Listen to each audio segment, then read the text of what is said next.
پیارے بچوں، سب سے پہلی بات یہ ہے آج کی بزم ادب، یہ مختصر سی جو بزم ادب ہے، یہ سیکھ کے جائیں کہ انشاءاللہ تعالی آج کے بعد ہم نے ہمیشہ سچ بولنا ہے۔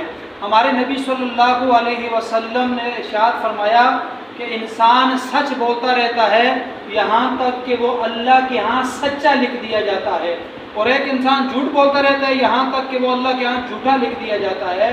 اور قرآن مجید کے اندر اللہ فرماتا ہے لعنت اللہ علی الکاذبین، جھوٹوں پر اللہ کی لعنت ہے۔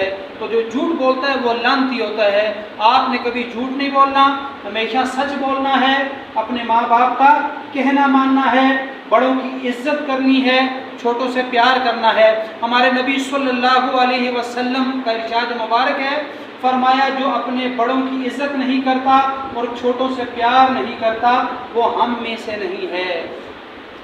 اپنے بڑوں کی عزت، چھوٹوں سے پیار، 5 وقت کی نماز جماعت کے ساتھ پڑھنی ہے۔ 5 وقت کی نماز جماعت کے ساتھ۔ ہمارے نبی صلی اللہ علیہ وسلم نے فرمایا الصلاۃ عماد الدین، نماز دین کا ستون ہے۔ من اقامہا فقد اقام الدین، جس نے اپنی نماز کو قائم کیا اس نے اپنے دین کو مضبوط کیا۔ ومن ترک فقد ہدم الدین، جس نے نماز کو چھوڑ دیا تو اس نے اپنے دین کی بنیادوں کو کھوکھلا کر دیا ہے۔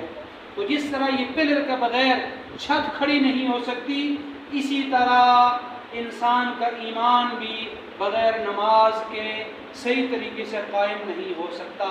اللہ تعالیٰ سے دعا ہے کہ اللہ تعالیٰ تمام بچوں کو اچھے طریقے سے قرآن پڑھنے کی توفیق عطا فرمائے۔